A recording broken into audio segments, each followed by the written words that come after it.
Hello, this is Dr. Terry Daniels, your host of the Rhythm of Business podcast. Thank you so much for joining another episode. Today I have Drew Hart. He is the founder and CEO of Inflammo, located out of the Nashville, Tennessee area. Drew, so excited to have you on our podcast this morning, and look forward to hearing you share with us what this journey has been as an entrepreneur and how you got into that. So, just to get us started, can you walk us through a little bit about who you are and a little bit about your organization?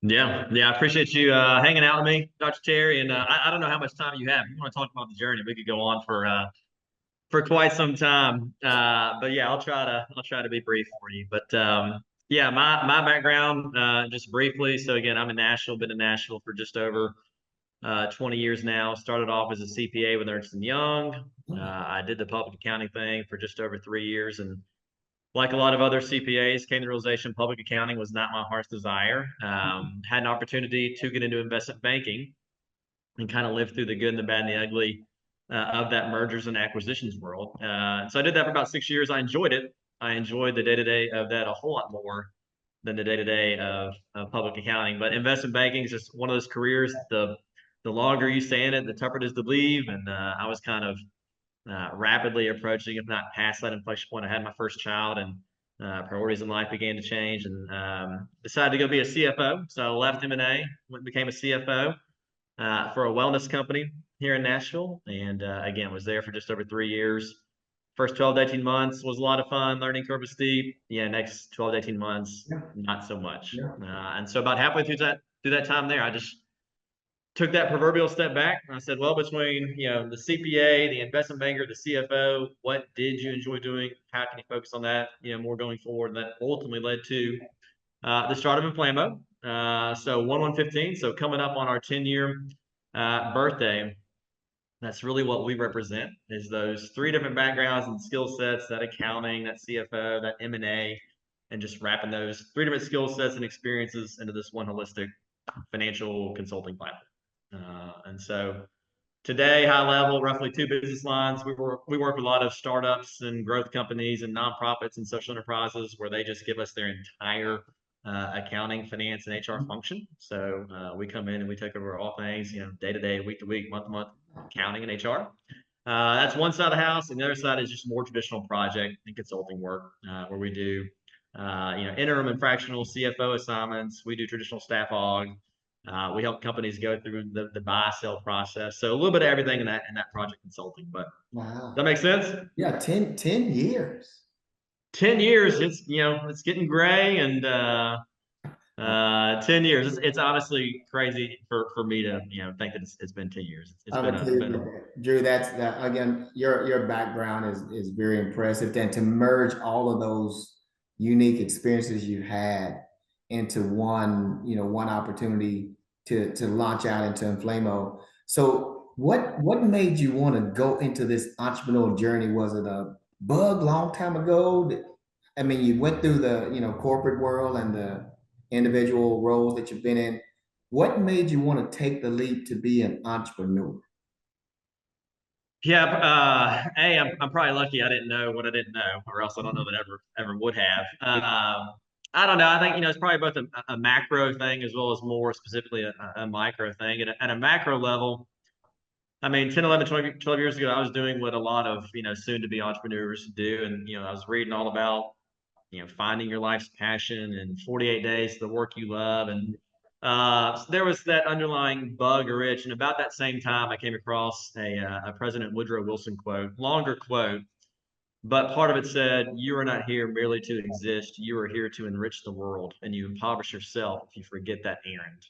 And that just resonated with me. That stuck with me. The fact that we all have these gifts and talents, but they're not for us and us alone. They're meant for the benefit of others. And honestly, Dr. Terry, I kind of just humbly looked at the skill set experiences that I developed, and realized, hey, I have done a lot. I have developed these gifts. And again, these gifts, I just felt like could be more impactful if I went out on my own and kind of did it through a one to many client relationship versus what I ever thought I'd be within the four walls of a CFO seat and a CFO office. So mentally, again, that was probably going on. And then, maybe more at a micro level, I just, we can talk your pastoring experience the last 30 plus years, but I just spiritually I felt called to it, and God was again. I'm very thankful that I had that kind of calling because again, I don't know that I would have made the leap had I not.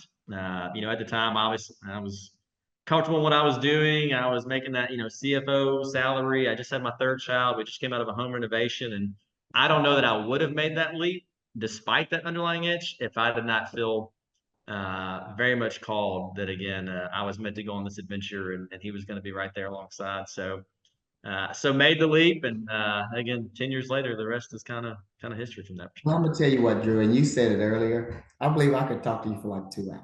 I'm just telling you. I'm telling you, man. I can just tell you now. I could talk to you for 2 hours. I've got a lot of coffee here, so we can go. Well, I'm just, man, you can tell there's a passion, there's an excitement, and it comes from a very real place. And as an entrepreneur, you understand that. So as you think about this entrepreneurial journey, you're talking to other people that may be in entrepreneurship, or they may desire to, or they may have been in it and got burned or whatever. What are some of the misconceptions that someone may have about being a business owner, being an entrepreneur, being their own boss? What are some of those misconceptions?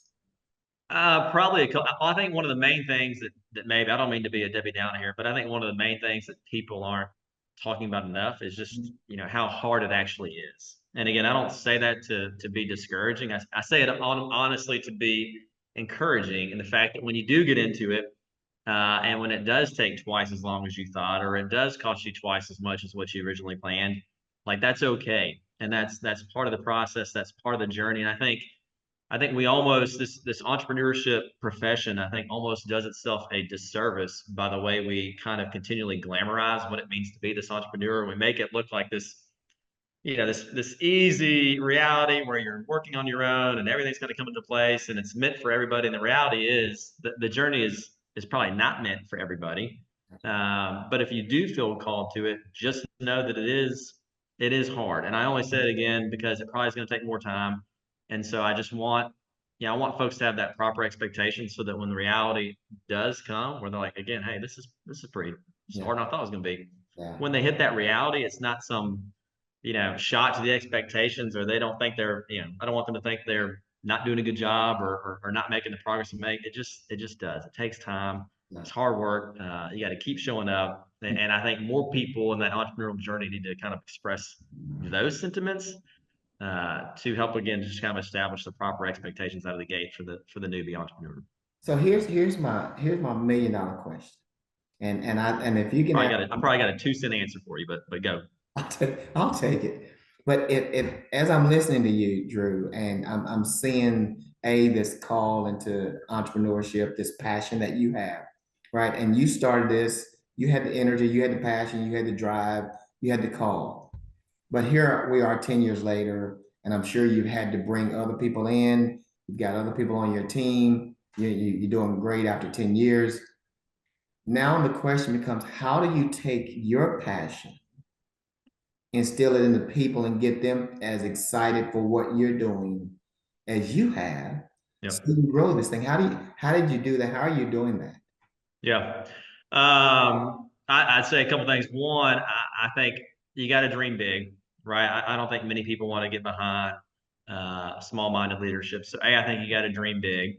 B, I think you got to be pretty clear in how obviously like the fulfillment of that vision is going to impact your team personally. I think it was Michael Hyatt I heard say one time that at some point every employee tunes into WIFM radio, which is what's in it for me. Yeah, And I totally get that, right? And it's true and it's right. They should tune into that radio. yeah. And so I think you got to again be able to properly articulate, hey, if we collectively win and fulfill this vision, this level, this is what individually it can do for you. And that's our goal. That's our hope that again that we do change lives and that we do change, have generational impact on what we're doing.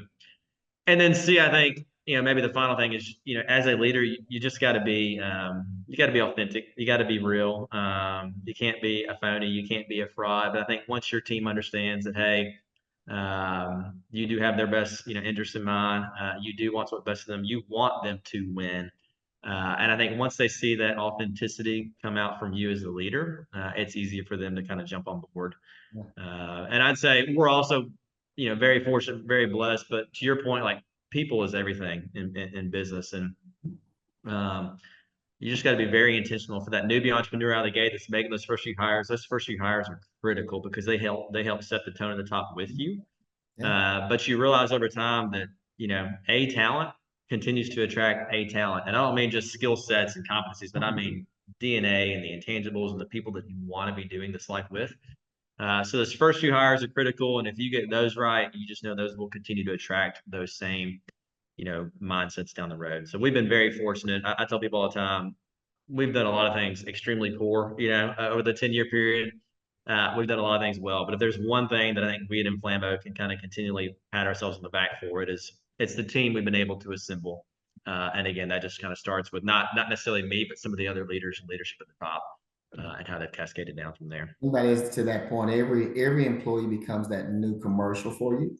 Yeah, And guess what? The commercial is going to play whether you want it to or not. 100%, Bring that 100%. person in, and if they can get this same passion or something similar, and like you said, it's about them, right? What I'm hearing, Drew, is that there's a good language in the organization. I mean, it starts with you, obviously, but you seem to have advanced the language down the field, and so more and more people are catching hold of the spirit of the work and the call, Yeah. so that commercial that's playing keeps advancing what you're trying to do. Now, as you grow that business, where do you go from here? Where do you go from here? What are your challenges of growing this after 10 years? What's next? Um, Challenges wise, I think a challenge facing any sort of growth entrepreneur, one is obviously cash, right? And we know that if you're going to continue to grow, going to continue to scale a company, if there's one certainty I can say about growth, it's that growth requires cash. Growth sucks cash. Yes. So number one is the constant challenge, but you just got to make sure that you never run out of cash. Sounds obvious, but make sure you never run out of cash, because when you do make these growth decisions are going to require some incremental capital, and so you've always got to balance again, how much do you redeploy and invest back into growth, how much do you kind of leave as profit. And I think, again, it's just that constant balance of the redeployment back in the business, but making sure you always have an eye on where that next round of capital is going to come from, should you need said round of capital, because obviously not every growth decision we make at Inflammo is going to work for us. And if it doesn't, it could be a costly decision. So I've got to know when making that decision, hey, if this doesn't work, I know if I got to go get some cash, this is where I can turn to next. Yeah. And so that just kind of helps, the whole concept of never running out of capital. And I think B, the other challenge that we're kind of tasked with, and then I'll talk about kind of the opportunities, but the other challenge, and I'm learning that I probably failed this more last 2 or 3 years than I've succeeded. But I think as you're growing a company, and again, you get 10 years into it, whatever, you realize there's this constant balance between understanding that, what got you here isn't going to get you there.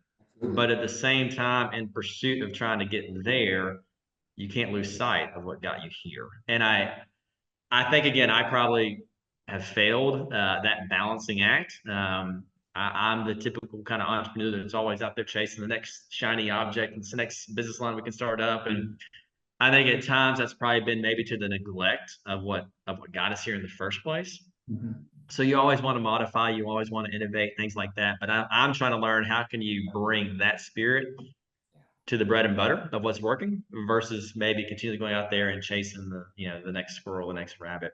And that's a challenge, I think. But opportunity wise, again, we're excited about kind of the 5 years in front of us. And we just came back from our leadership team retreat earlier this summer.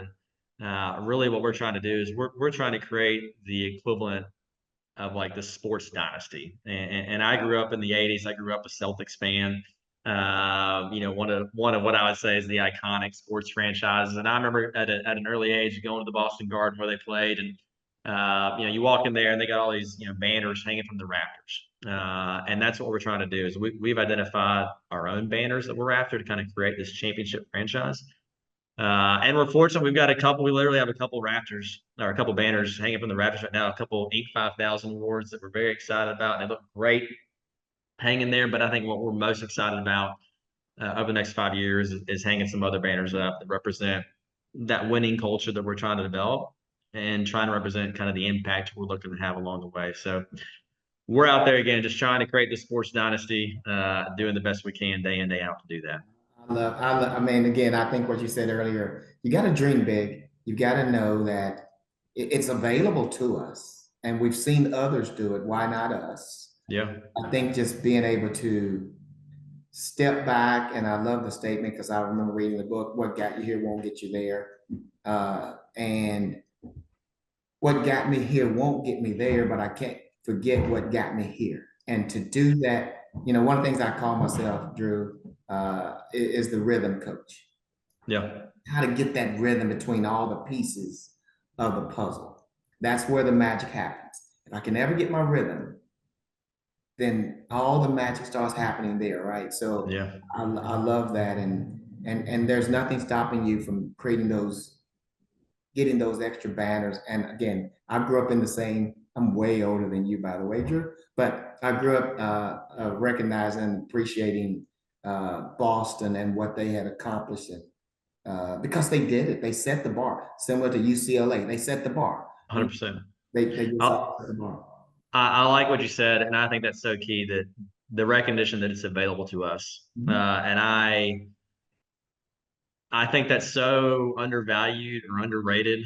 Just that belief, that mindset, because I don't think that anybody's obviously capable of going further than what they believe they are. Yeah. And I just think if more people understood like what they were built for and what they were created to be, and spoke into that vision, and to your point, like recognize, hey, it's available to me. It's a key ingredient to entrepreneurship, and I like how you phrase that. I don't know how not to be like that, Drew. I Yeah, don't know how not to be like that. I am hardwired all of my life and career. I'm hardwired to always understand nothing is limiting me. yeah, I got my PhD at 57. yeah. So That's awesome. nothing is limiting me. I'm not going to get another one, I'll tell you that, but nothing is limiting me. So last question. If you're thinking about, Drew, 11 years ago, working those, W-2 jobs and doing those things you were doing very successfully. But you're sitting there and you have this passion, you have this dream, you have this call. What do you say to that person that's sitting there with a pen and paper or a pen and napkin in front of them? They have a dream. They want to be an entrepreneur. They want to step into this space, but they really are hesitating. What do you say to that person? What do you say to Drew 10 years ago or 11 years ago, to help that person make at least one move? I think the one comment that was spoken to me 10, 11 years ago was actually from my pastor at the time. And he just told me, and it was everything I needed to hear in that moment. But he said one statement, he's like, Drew, you are incapable of making a mistake that God cannot redeem. And That's when he awesome. told me that, that was just every bit the green light that I needed to hear to make that leap. Um, and so I would say again, don't be afraid of taking that risk. Go forward in the confidence that again, you can't do anything that God ultimately can't redeem. Yeah. I tell people all the time, they're like, "Well, how did again? That seems so risky." And I was like, "It really wasn't that risky because I knew worst case scenario I was going to be all right if it didn't work out. If it didn't work out, it didn't work out. Great, I'd go try to find another job, and it wasn't this. It wasn't going to be my new identity. Yeah. So I'd say, A, yeah, don't be afraid to take the risk, and then B, just keep showing up. Yeah. Yeah, obviously the statistics are not in our favor. The 90+% of startups fail, and I think it's like 22% of first-time founders ultimately make it. And so we know the statistics are not in our favor. And I think the one thing I can say though, the one thing that will guarantee that you do become a statistic is if you quit showing up. Yeah. So keep showing up, keep putting in the work. I like what you said. Again, it's available to you, and I'm a big believer that you just you reap what you sow in life. So if you show up every day, you bring the right attitude, the right effort, the right intentions. Three things that you can control, and if you do that on a daily basis, those three things alone, you'll outpace 98+% of the people out there, and ultimately you will harvest something from that labor. I said that was the last question. I got one more. Is it okay? One more. Yeah, let's do it. One more. Okay. You have done a phenomenal job. I love your language, man. I love your language. I can just tell you that. I love the way you speak about what you're doing, and you're carrying this load of Inflammo. But you talk about your family, your three children. How do you find balance as you're carrying this load of this organization that you're growing, can grow more, unlimited potential, more banners going up, setting it as an iconic business. That's my words, not yours, but I believe that's going to Yeah, happen. yeah, yeah, yeah. How do you find balance? How does an entrepreneur find balance between this call, this work, this joy, and my family, which is also a joy? How do you find Yeah. that balance?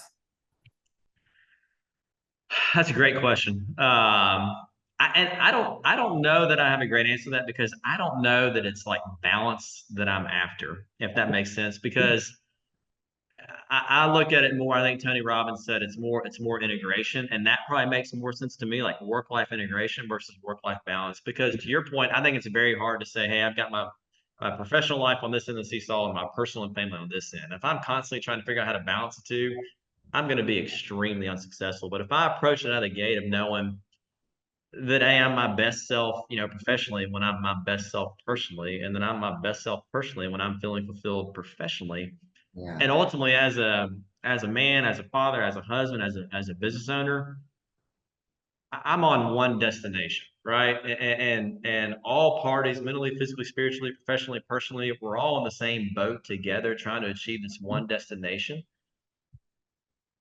And I think as long as we're all kind of again rowing together and rowing in this integrated manner, and there may be days and seasons, and I think the family understands that where, hey, there's a lot of rocky waters and turbulent waters, and professionally, and I've got to row pretty hard right now. yeah, But the family also knows, and I know that on the other end of that, maybe some calmer waters.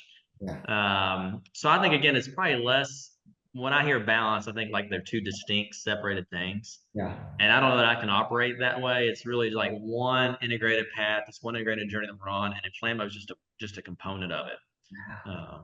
Wow. See, that's why I knew I had to ask that question because you are a thinker, right? You really contemplate the pieces of the puzzle and the way you lay that out there.